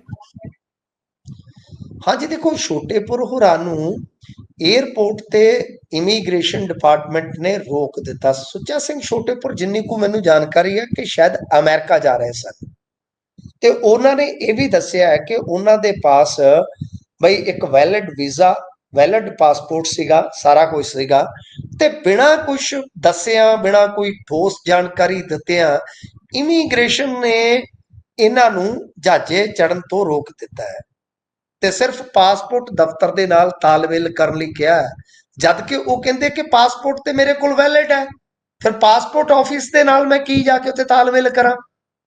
ਦੇਖੋ, ਇਹ ਆਪਣੇ ਆਪ ਦੇ ਵਿੱਚ ਬੜੇ ਵੱਡੇ ਸਵਾਲ ਆ। ਕਿਉਂਕਿ ਗਿਆਨੀ ਰਘਵੀਰ ਸਿੰਘ ਹੋਰਾਂ ਦੇ ਨਾਲ ਜੋ ਹੋਇਆ, ਉਸ ਤੋਂ ਪਹਿਲਾਂ ਆਪਾਂ ਡੋਮੈਸਟਿਕ ਹਵਾਈ ਅੱਡੇ ਤੇ ਕਿਸਾਨ ਆਗੂਆਂ ਨਾਲ ਵੇਖਿਆ ਸੀਗਾ। ਇਸ ਤੋਂ ਇਲਾਵਾ ਗੁਰਮੀਤ ਸਿੰਘ ਖੁੱਡੀਆਂ ਬਹੁਤ ਹੀ ਸ਼ਰੀਫ ਸਿਆਸਤਦਾਨ ਸਮਝੇ ਜਾਂਦੇ ਆ। ਵੈਸੇ ਸ਼ਰੀਫ ਤੇ ਸਿਆਸਤਦਾਨ ਥੋੜੀ ਜਿਹੀ ਗੱਲ ਜਿਹੜੀ ਹੈ ਕੁਥਾਂ ਹੋ ਜਾਂਦੀ ਆ, ਪਰ ਫਿਰ ਵੀ ਉਹਨਾਂ ਨੂੰ ਮਤਲਬ ਕਿ ਬਹੁਤ ਨਿਮਰ ਮੰਨਿਆ ਜਾਂਦਾ ਹੈ, ਬਹੁਤ ਡਰਾਮੇ ਵਾਲੇ ਮੰਨਿਆ ਜਾਂਦਾ, ਉਹ ਉੱਚੇ ਰਾਜਨੀਤਿਕ ਬੰਦੇ ਨਹੀਂ ਹੈ, ਇਹ ਗੱਲ ਸਾਫ਼ ਆ। ਤਾਂ ਉਹਨਾਂ ਨੇ ਵੀ ਪਿਛਲੇ ਦਿਨੀ ਜਦੋਂ ਇੱਕ ਪੰਜਾਬ ਦੇ ਕੰਮਕਾਜੀ ਦੌਰੇ ਤੇ ਜਾਣਾ ਸੀਗਾ, ਕੋਈ ਉਹਨਾਂ ਦਾ ਨਿੱਜੀ ਦੌਰਾ ਨਹੀਂ ਸੀਗਾ, ਡੇਅਰੀ ਮੁਤਲਕ ਜਾਣਾ ਸੀਗਾ ਉਹਨਾਂ ਨੇ ਗਾਵਾਂ ਦੀ ਵੈਰਾਈਟੀ ਸੰਬੰਧੀ, ਤਾਂ ਤੁਹਾਨੂੰ ਯਾਦ ਹੋਏਗਾ ਉਹਨਾਂ ਨੂੰ ਵੀ ਰੋਕ ਦਿੱਤਾ ਗਿਆ ਸੀਗਾ। ਤਾਂ ਇਸ ਤਰ੍ਹਾਂ ਕੀਤਾ ਜਾਣਾ ਮੇਰੇ ਖਿਆਲ ਦੇ ਨਾਲ ਠੀਕ ਨਹੀਂ ਹੈ ਕਿ ਸਾਡੇ ਮੰਤਰੀਆਂ ਨੂੰ ਰੋਕਿਆ ਜਾਣਾ। ਕੁਛ ਗੱਲਾਂ 'ਚ ਮੇਰੇ ਖਿਆਲ ਦੇ ਨਾਲ ਸਾਨੂੰ ਸਹਿਮਤ ਹੋਣ ਦੀ ਜ਼ਰੂਰਤ ਆ। ਸਾਡੀਆਂ ਸਹਿਮਤੀਆਂ, ਸਾਡੇ ਵਖਰੇਵੇਂ ਕੁਝ ਥਾਵਾਂ ਤੇ ਹੋ ਸਕਦੇ ਆ, ਪਰ ਜਿਸ ਤਰ੍ਹਾਂ ਆ ਸਾਡੇ ਆਗੂਆਂ ਨੂੰ ਜ਼ਲੀਲ ਕੀਤਾ ਜਾ ਰਿਹਾ, ਇਹ ਗੱਲਾਂ ਠੀਕ ਨਹੀਂ ਹੈ। ਤੇ ਮੈਂ ਤਾਂ ਸਮਝਦਾ ਕਿ ਜਿਹੜੇ ਭਾਜਪਾ ਵਾਲੇ ਆ, ਉਹ ਜਿਹੜੇ ਸਿੱਖ ਹੋਣ ਦਾ ਦਾਅਵਾ ਕਰਦੇ, ਚਾਹੇ ਮਨਜਿੰਦਰ ਸਿੰਘ ਸਿਰਸਾ, ਚਾਹੇ ਲਾਲਪੁਰਾ ਆ, ਕੀ ਇਹ ਉੱਥੇ ਬਸ ਇਕੱਲੇ ਅੰਬ ਚੂਸਣ ਹੀ ਗਏ ਨੇ ਇਹਨਾਂ ਦੇ? ਤਾਂ ਤੁਸੀਂ ਇਹ ਗੱਲਾਂ ਤੁਹਾਨੂੰ ਦੀਦੀਆਂ ਨਹੀਂ ਕਿ ਸੁੱਚਾ ਸਿੰਘ ਛੋਟੇਪੁਰ ਕੀ ਅੱਤਵਾਦੀ ਆ? ਕੀ ਉਹਦੇ ਕੋਲ ਕੀ ਕੋਈ ਮਤਲਬ ਕਿ IS ਨਾਲ ਜੁੜੀ ਉਹਦੇ ਕੋਲ ਕੋਈ ਹੈਗੀ ਹੈ ਜਾਣਕਾਰੀ ਜਿਹੜੀ ਉਹ ਦੇਣ ਚੱਲਿਆ? ਸੋ ਇਸ ਵਾਸਤੇ ਮੇਰੇ ਖਿਆਲ ਦੇ ਨਾਲ ਭਾਜਪਾ ਦੇ ਕੁਝ ਜਿਹੜੇ ਸਿੱਖ ਹੋਣ ਦਾ ਦਾਅਵਾ ਕਰਦੇ, ਲੀਡਰ ਹੋਣ ਦਾ ਦਾਅਵਾ ਕਰਦੇ, ਉਹਨਾਂ ਨੂੰ ਇਹ ਮਾਮਲਾ ਜਿਹੜਾ ਹੈ ਆਪਦੇ ਨੋਟਿਸ 'ਚ ਲੈ ਕੇ ਤੇ ਅੱਗੇ ਰੱਖਣ ਦੀ ਜ਼ਰੂਰਤ ਹੈ ਕਿ ਇਹਦੇ ਨਾਲ ਸਿੱਖਾਂ ਦੇ ਵਿੱਚ ਤੁਸੀਂ ਬੇਗਾਨਗੀ ਦਾ ਅਹਿਸਾਸ ਕਰਵਾਉਂਦੇ ਹੋ ਤੁਸੀਂ। ਜੀ, ਇਹ ਤਾਂ ਹੈ, ਪਰ ਅਗਲੀ ਖਬਰ ਤੇ ਪਾਇਓ ਚਾਨਣਾ ਕਿ ਆਜ਼ਾਦੀ ਤੋਂ ਬਾਅਦ ਪਹਿਲੀ ਵਾਰ ਜਾਤ ਆਧਾਰਿਤ ਮਰਦਮਸ਼ੁਮਾਰੀ ਹੋਊਗੀ ਜੀ ਦੇਸ਼ 'ਚ। ਹਾਂਜੀ ਗੁਰਪ੍ਰੀਤ ਜੀ, ਇਹ ਵੀ ਅੱਜ ਦੀ ਕਹਿ ਲਓ ਕਿ ਵੱਡੀ ਖਬਰ ਹੈ। ਵੈਸੇ ਭਾਰਤ ਪਾਕਿਸਤਾਨ ਦੀ ਜਿਹੜੀ ਇਸ ਵੇਲੇ ਦੀ ਹਾਲਤ ਹੈ, ਉਹਦੇ ਤੋਂ ਵੱਡੀ ਖਬਰ ਕੋਈ ਹੋ ਨਹੀਂ ਸਕਦੀ, ਪਰ ਸਿਆਸਤ ਦੇ ਲਿਹਾਜ਼ ਨਾਲ ਮੈਂ ਦੇਖਾਂ ਤੇ ਬਹੁਤ ਵੱਡੀ ਖਬਰ ਆ। ਤੁਹਾਨੂੰ ਯਾਦ ਹੋਣਾ, ਰਾਹੁਲ ਗਾਂਧੀ ਨੇ ਇੱਕ ਸੰਵਿਧਾਨ ਤੇ ਇੱਕ ਇਹ ਐਸਾ ਮੁੱਦਾ ਚੁੱਕਿਆ ਸੀਗਾ ਕਿ ਭਾਜਪਾ ਨੂੰ ਸਮਝ ਨਹੀਂ ਸੀ ਆ ਰਹੀ ਕਿ ਕਿੱਧਰ ਨੂੰ ਜਾਈਏ। ਤਾਂ ਇਸ ਸਾਰੀ ਜਿਹੜੀ ਕਹਾਣੀ ਸੀਗੀ, ਇਹਦੀ ਪਿੱਠ ਭੂਮੀ ਪਤਾ ਕੀ ਸੀਗੀ? ਪਿੱਠ ਭੂਮੀ ਸੀ ਇਹਦੀ ਬਿਹਾਰ, UP। ਤਾਂ ਐਸੀ ਪਿੱਠ ਭੂਮੀ ਵੱਜੀ ਕਿ UP ਦੇ ਵਿੱਚ ਤੇ ਫਿਰ ਤੁਸੀਂ ਦੇਖਿਆ ਹੀ ਹੋਣਾ ਕਿ ਕਿਸ ਤਰ੍ਹਾਂ ਡੰਕਾ ਵੱਜਿਆ ਮੋਦੀ ਸਾਹਿਬ ਦਾ। ਸੋ ਇਸ ਕਰਕੇ ਇਹਨਾਂ ਨੂੰ ਪਤਾ ਲੱਗ ਗਿਆ ਕਿ ਬਿਹਾਰ ਦਾ ਗਾ ਇਲੈਕਸ਼ਨ ਹੈ ਤੇ ਬਿਹਾਰ ਦੇ ਵਿੱਚ ਸਭ ਤੋਂ ਜ਼ਿਆਦਾ ਅਸਰ ਹੈ। ਤਾਂ ਗੱਲ ਇਹ ਹੈ ਕਿ ਹੁਣ ਦੇਖਦੇ ਹਾਂ ਦੇਸ਼ ਦੇ ਵਿੱਚ, ਕਿਉਂਕਿ ਜੇ ਜਾਤੀਆਂ ਦੀ ਆਪਾਂ ਇਸ ਵੇਲੇ ਦੀ ਤੁਲਨਾਤਮਕ ਸਥਿਤੀ ਦੇਖੀਏ ਤਾਂ ਐਸੀ ਜਾਤੀਆਂ ਜਿਹੜੀਆਂ 1270 ਆਬਾਦੀ ਦਾ ਲਗਭਗ 16.5 ਪੌਣੇ 17% ਬਣਦਾ ਹੈ, ਤੇ ST ਜਿਹੜੀਆਂ ਨੇ ਉਹ ਹੈਗੀਆਂ ਨੇ 748, ਲਗਭਗ ਇਹ ਵੀ ਪੌਣੇ 9% ਹਿੱਸਾ ਬਣਦਾ 2011 ਦੀ ਮਰਦਮਸ਼ੁਮਾਰੀ ਦੇ ਅਨੁਸਾਰ। ਤਾਂ ਹੁਣ ਕਿਉਂਕਿ ਇਹਨਾਂ ਨੇ ਜੋ ਅੰਕੜੇ ਲਏ ਸੀਗੇ, ਤੁਹਾਨੂੰ ਯਾਦ ਹੋਣਾ ਜੀ, ਰਾਹੁਲ ਗਾਂਧੀ ਹੋਰਾਂ ਨੇ, ਤਾਂ ਇਹਨਾਂ ਨੇ ਇੱਕ ਬਹੁਤ ਵੱਡਾ ਖੁਲਾਸਾ ਕੀਤਾ ਸੀਗਾ ਕਿ ਜਿਸ ਤਰ੍ਹਾਂ OBC ਦੀ ਖਾਸ ਤੌਰ ਤੇ ਵਸੋਂ ਆ, ਜਿਸ ਤਰ੍ਹਾਂ ਮਤਲਬ ਕਿ SC ਭਾਈਚਾਰੇ ਦੀ ਵਸੋਂ ਆ, ਉਹਨਾਂ ਨੂੰ ਉਸ ਅਨੁਸਾਰ ਨੁਮਾਇੰਦਗੀ ਨਹੀਂ ਮਿਲ ਰਹੀ। ਤਾਂ ਇਹ ਇੱਕ ਬਹੁਤ ਵੱਡਾ ਮਾਮਲਾ ਬਣ ਗਿਆ ਸੀ ਭਾਰਤੀ ਜਨਤਾ ਪਾਰਟੀ ਵਾਸਤੇ। ਤਾਂ ਇਲੈਕਸ਼ਨ ਜਿਹੜਾ ਬਿਹਾਰ ਦਾ ਬੜਾ ਕਰੂਸ਼ਲ ਇਲੈਕਸ਼ਨ ਆ, ਉਹਦੇ ਵਾਸਤੇ ਇਹ ਇੱਕ ਬਹੁਤ ਵੱਡਾ ਅੜਿੱਕਾ ਸੀਗਾ। ਸੋ ਇਹਨਾਂ ਨੇ ਇਸ ਅੜਿੱਕੇ ਨੂੰ ਪਾਰ ਕਰਨ ਵਾਸਤੇ ਕਹਿ ਦਿੱਤਾ ਹੈ ਕਿ ਅਸੀਂ ਭਾਈ ਬਿਹਾਰ ਦੇ ਇਲੈਕਸ਼ਨ ਤੋਂ ਪਹਿਲਾਂ ਜਿਹੜਾ ਇਹਨਾਂ ਨੇ ਫੈਸਲਾ ਲਿਆ ਹੈ ਕਿ ਭਾਈ ਜਾਤੀਗਤ ਮਰਦਮਸ਼ੁਮਾਰੀ ਕਰਵਾਵਾਂਗੇ। ਤੇ ਇਹਦੇ ਵਿੱਚ ਜੋ ਦੂਸਰੇ ਭਾਈਚਾਰੇ ਆ ਜਿਨ੍ਹਾਂ ਨੂੰ ਲੱਗਦਾ ਕਿ ਸਾਡੇ ਨਾਲ ਧੱਕਾ ਹੋ ਰਿਹਾ, ਮੇਰੇ ਖਿਆਲ ਦੇ ਨਾਲ ਉਹਨਾਂ ਨੂੰ ਰਾਹੁਲ ਗਾਂਧੀ ਦਾ ਸ਼ੁਕਰੀਆ ਜ਼ਰੂਰ ਅਦਾ ਕਰ ਦੇਣਾ ਚਾਹੀਦਾ, ਕਿਉਂਕਿ ਰਾਹੁਲ ਗਾਂਧੀ ਦੀ ਇੱਕ ਬਹੁਤ ਵੱਡੀ ਭੂਮਿਕਾ ਸੀਗੀ ਜਿਨ੍ਹਾਂ ਨੇ ਇਹ ਮੁੱਦਾ ਦੁਬਾਰਾ ਚੁੱਕਿਆ। ਹਾਲਾਂਕਿ ਵੈਸ਼ਨਵ ਨੇ ਇੱਕ ਬਹੁਤ ਵੱਡਾ ਹਮਲਾ ਕੀਤਾ ਸੀਗਾ ਕਿ ਕਾਂਗਰਸ ਨੇ ਹਮੇਸ਼ਾ ਜਾਤ ਆਧਾਰਿਤ ਮਰਦਮਸ਼ੁਮਾਰੀ ਦਾ ਵਿਰੋਧ ਕੀਤਾ, ਪਰ ਗੱਲ ਇਹ ਆ ਕਿ ਪਿਛਲੇ ਕੁਝ ਸਮੇਂ ਦੇ ਦੌਰਾਨ ਰਾਹੁਲ ਗਾਂਧੀ ਨੇ, ਮੈਂ ਰਾਹੁਲ ਦਰਾਵੜ ਦਾ ਨਾਮ ਲੈ ਰਿਹਾ ਸੀਗਾ, ਰਾਹੁਲ ਗਾਂਧੀ ਨੇ ਕਾਫੀ ਸ਼ਿੱਦਤ ਦੇ ਨਾਲ ਇਹ ਮੁੱਦਾ ਚੁੱਕਿਆ ਜੀ। ਸੋ ਨਾਮ ਆ ਜਾਂਦਾ ਜੀ ਕਰੈਕਟਰਾਂ ਦਾ, ਕਿਉਂਕਿ ਕਰੈਕਟਰ ਦਾ ਬੁਖਾਰ ਪੂਰੇ ਦੇਸ਼ 'ਚ ਇਸ ਸਮੇਂ ਚੜਿਆ ਹੋਇਆ। ਗੇਮ ਹੀ ਇਦਾਂ ਦੀ ਹੈ। ਉਧਰ ਇਸ ਦੇ ਵਿੱਚ ਵੀ ਮੈਂ ਕੱਲ ਪੜ੍ਹ ਰਿਹਾ ਸੀ, ਚਲੋ ਚੱਲਦੇ ਨਾਲ ਗੱਲ ਕਰਦੇ ਹੀ ਚੱਲੀਏ ਕਿ ਇਹ ਜਿਹੜਾ IPL ਵਰਗੀ ਖੇਡ ਚੱਲ ਰਹੀ ਹੈ, ਇਸ ਦੇ ਨਾਲ ਇੱਕ ਸੱਟੇਬਾਜ਼ੀ ਜਿਹੜੀ ਬਹੁਤ ਪ੍ਰਮੋਟ ਕੀਤੀ ਜਾ ਰਹੀ ਹੈ, ਉਸ ਦੇ ਨਾਲ ਲਗਾਤਾਰ ਹਰ ਰੋਜ਼ 2 ਤੋਂ 3 ਮੌਤਾਂ ਹੋ ਰਹੀਆਂ ਨੇ ਪੂਰੇ ਦੇਸ਼ ਦੇ ਵਿੱਚ, ਕਿਉਂਕਿ ਪੈਸੇ ਡੋਬ ਲੈਂਦੇ ਨੇ ਤੇ ਫਿਰ ਉਹੀ ਗੱਲ ਹੋ ਜਾਂਦੀ ਹੈ, ਫਿਰ ਮਰਨ ਹੋ ਜਾਂਦਾ ਬੰਦੇ ਦਾ। ਜੇ ਇਸ ਤੇ ਟਿੱਪਣੀ ਕਰਨਾ ਚਾਹੋ ਤਾਂ ਵੈਲਕਮ ਹੈ ਜੀ, ਨਹੀਂ ਤਾਂ ਕਰੀਏ ਸਮਾਪਤੀ। ਨਹੀਂ, ਦੇਖੋ ਗੱਲ ਇਹ ਹੈ ਕਿ ਬਿਲਕੁਲ ਦਰੁਸਤ ਹੈ। ਇਹੋ ਜਿਹੀਆਂ ਜਿਹੜੀਆਂ ਸੱਟਾ ਐਪ ਨੇ, ਇਹੋ ਜਿਹੀਆਂ ਚੀਜ਼ਾਂ ਨੂੰ ਖਿਡਾਰੀ ਪ੍ਰਮੋਟ ਕਰ ਰਹੇ ਨੇ, ਇਹ ਦੁਖਦ ਹੈ, ਇਹ ਨਹੀਂ ਕਰਨਾ ਚਾਹੀਦਾ। ਪਰ ਦੂਜੀ ਗੱਲ ਇਹ ਕਿ ਕ੍ਰਿਕਟ ਤੇ ਸੱਟਾ ਤੇ ਅਸੀਂ ਤੇ ਜਦੋਂ ਤੋਂ ਸੁਰਤ ਸੰਭਲੇ, ਮੈਂ ਤੇ ਕ੍ਰਿਕਟ ਉਦੋਂ ਤੋਂ ਖੇਡਦਾ ਤੇ ਵੇਖਦਾ, ਇਹ ਸੱਟਾ ਤੇ ਉਦੋਂ ਤੋਂ ਹੀ ਚੱਲਦਾ। ਦਾਊਦ ਇਬਰਾਹਿਮ ਹੋਰਾਂ ਨੇ ਇਹ ਗੇਮ ਜਿਹੜੀ 88-87 ਚ ਸੈੱਟ ਕਰ ਦਿੱਤੀ ਸੀਗੀ। ਤਾਂ ਮੇਰੇ ਖਿਆਲ ਦੇ ਨਾਲ ਜਾਂ ਤਾਂ ਇਹਨੂੰ ਕਾਨੂੰਨੀ ਰੂਪ ਦੇ ਦੇਣਾ ਚਾਹੀਦਾ, ਜਾਂ ਇਹਨਾਂ ਨੂੰ ਜਿਹੜੇ ਖਿਡਾਰੀ ਆ ਘੱਟੋ ਘੱਟ ਇਹਨਾਂ ਨੂੰ ਤੇ ਸ਼ਰਮ ਕਰਨੀ ਚਾਹੀਦੀ ਹੈ ਕਿ ਤੁਹਾਡੇ ਕੋਲ ਇੰਨਾ ਪੈਸਾ ਆ ਕਿ ਤੁਸੀਂ ਮੈਂ ਦੇਖਦਾ ਆ ਜੀ ਟੀਮ ਬਣਾਉਣੀ ਹੈ ਜੀ, ਫਲਾਂ ਕਰਨਾ, ਡੇਲੀ ਕੋਈ 150 ਰਗੜਾ ਕੇ ਬਹਿ ਜਾਂਦਾ। ਹੁਣ ਇਹ ਬੜਾ ਲੰਮਾ ਚੌੜਾ ਵਿਸ਼ਾ ਤੇ ਮੈਂ ਘੰਟਾ ਬੋਲ ਸਕਦਾ ਕਿ ਕੱਢਣਾ ਜਦੋਂ ਤੁਸੀਂ ਆਪ ਆ, ਸਿਲੈਕਟਿਵ ਤੁਸੀਂ ਨਾਮ ਦੇਣੇ ਆ, ਸਾਰਾ ਕੁਝ ਦੇਣਾ, ਕਰੋੜਾਂ ਅਰਬਾਂ ਰੁਪਈਆ ਕਮਾ ਰਹੀਆਂ ਨੇ ਐਪਸ। ਤਾਂ ਮੇਰੇ ਖਿਆਲ ਦੇ ਨਾਲ ਸਰਕਾਰ ਨੂੰ ਮੋਟਾ ਧਨ ਪ੍ਰਾਪਤ ਹੋ ਰਿਹਾ। ਇਹਦੇ ਚ ਨੁਕਸ ਸਰਕਾਰ ਦਾ। ਜੇ ਮੇਰੀ ਗੱਲ ਸੁਣੋ, ਕਿੰਨੀਆਂ ਪੌਰਨ ਸਾਈਟਾਂ ਇਹਨਾਂ ਨੇ ਬੈਨ ਕੀਤੀਆਂ ਨੇ ਇੰਡੀਆ 'ਚ, ਠੀਕ ਹੈ ਨਾ ਜੀ, ਪੌਰਨ ਸਾਈਟਾਂ ਬੈਨ ਹੋ ਸਕਦੀਆਂ। ਕਿੰਨੇ ਐਕਸ ਅਕਾਊਂਟ ਬੈਨ ਕੀਤੇ ਹੋਏ ਨੇ ਇਹਨਾਂ ਨੇ, ਕਿੰਨਿਆਂ ਦੇ ਪੇਜ ਉਡਾਏ ਹੋਏ ਨੇ। ਇਹ ਕਿੱਡੀ ਕੁ ਗੱਲ ਹੈ, ਕਿਉਂਕਿ ਇਹਦੇ ਵਿੱਚ ਸਰਕਾਰ ਨੂੰ ਮੋਟਾ, ਹੁਣ ਤੁਸੀਂ ਇਹ ਤੇ ਅੰਕੜਾ ਕੱਢ ਲਿਆ, ਹੁਣ ਇਹ ਵੀ ਅੰਕੜਾ ਕੱਢਿਓ ਕਿ ਸਰਕਾਰ ਨੂੰ ਕਿੰਨਾ ਇਹਦੇ ਤੇ ਮਾਲੀਆ ਪ੍ਰਾਪਤ ਹੁੰਦਾ। ਤੇ ਮੇਰੇ ਖਿਆਲ ਦੇ ਨਾਲ 16,000 ਕਰੋੜ ਤੋਂ ਵੀ ਉੱਤੇ ਦਾ ਇਹਨਾਂ ਨੂੰ ਮਾਲੀਆ ਪ੍ਰਾਪਤ ਹੁੰਦਾ ਹੋਏਗਾ, ਮੇਰਾ ਇੱਕ ਅੰਦਾਜ਼ਾ ਹੈ ਜੀ। ਸੋ ਹੋਵੇਗਾ, ਇਸ ਤੇ ਜ਼ਰੂਰ ਰਿਸਰਚ ਕਰਕੇ ਆਪਾਂ ਦਰਸ਼ਕਾਂ ਦੇ ਸਾਹਮਣੇ ਸਾਰੀ ਗੱਲਬਾਤ ਰੱਖਾਂਗੇ। ਸੋ ਪ੍ਰੋਗਰਾਮ ਦਾ ਸਮਾਂ ਇੱਥੇ ਸਮਾਪਤ ਹੁੰਦਾ ਹੈ। ਸੋ ਮਿੰਟੂ ਜੀ, ਤੁਸੀਂ ਜੁੜੇ ਜਾਣਕਾਰੀਆਂ ਸਾਂਝੀਆਂ ਕੀਤੀਆਂ, ਬਹੁਤ ਬਹੁਤ ਧੰਨਵਾਦ। ਸ਼ੁਕਰੀਆ। ਸੋ ਇਹ ਸਨ ਸਾਡੇ ਨਾਲ ਮਿੰਟੂ ਗੁਰਸਰੀਆ ਜੀ, ਜਿਨ੍ਹਾਂ ਖਬਰਾਂ ਉੱਤੇ ਚਾਨਣਾ ਪਾਇਆ। ਕਿਵੇਂ ਦਾ ਲੱਗਿਆ ਤੁਹਾਨੂੰ ਪ੍ਰੋਗਰਾਮ? ਤੁਸੀਂ ਆਪਣੇ ਵਿਚਾਰ ਰਾਏ ਟਿੱਪਣੀਆਂ ਸਾਡੇ ਨਾਲ ਸਾਂਝੇ ਕਰ ਸਕਦੇ ਹੋ। ਜੁੜੇ ਰਹੋ ਪੰਜਾਬੀ ਰੇਡੀਓ ਤੇ ਪੰਜਾਬੀ TV USA ਦੇ ਨਾਲ। ਪ੍ਰੋਗਰਾਮਾਂ ਦੀ ਲਗਾਤਾਰਤਾ ਇਸੇ ਤਰ੍ਹਾਂ ਬਰਕਰਾਰ ਰਹੇਗੀ। ਸਾਨੂੰ ਦਿਓ ਇਜਾਜ਼ਤ। ਧੰਨਵਾਦ। ਸਤਿ ਸ਼੍ਰੀ ਅਕਾਲ।